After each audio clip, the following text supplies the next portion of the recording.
আসসালামু আলাইকুম, কেমন আছেন সবাই? আশা করি সবাই ভালো আছেন।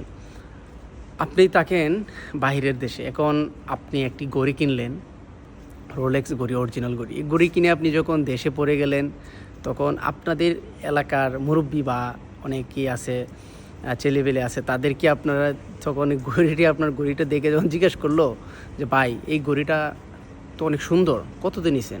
আপনি বললেন, "ভাই, এই ঘড়ির তো দাম অনেক, হ্যাঁ, কোটি টাকার উপর।"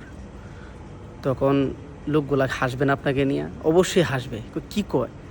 এই রে, এই জাকারিয়ার মতো বেটা এই ১,০০,০০,০০০ টাকার ঘুড়ি পরবো, এটা কোনো কথা?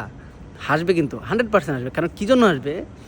কারণ এই ১,০০,০০,০০০ টাকার ঘড়ি, মানে এটা তো রোলেক্সেরটা আমরা ১,০০,০০,০০০ টাকা একটা আমরা ধরে নিলাম আরকি। আচ্ছা, তো ১,০০,০০,০০০ টাকার ঘড়ি এই জাকারিয়া তো ইউজ করার কথা না। আর হ্যাঁ, এটা কিনবো কীভাবে? নিশ্চয়ই এটা কফি, হ্যাঁ, কফি ঘড়ি।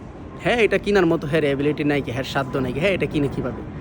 হ্যাঁ, আর যদি এই একই ঘড়ি যদি আপনার সেলিব্রিটির হাত থাকে, যেমন ধরেন হতে পারে মুকেশ আম্বানির কথা বলি, কারণ তারপরে সাকিব আল হাসান, হ্যাঁ, তারপরে বিরাট কোহলি এবং কি আদার যারা সেলিব্রিটি আছে তাদের হাতে যদি এই ঘড়ি থাকে, তাহলে কিন্তু সবাই একটা মাইন্ডই তারা বলে দিবে যে হ্যাঁ, তার হাতে যে ঘড়িটা অবশ্যই এটা অরিজিনাল, কারণ তার সেই অ্যাবিলিটি আছে।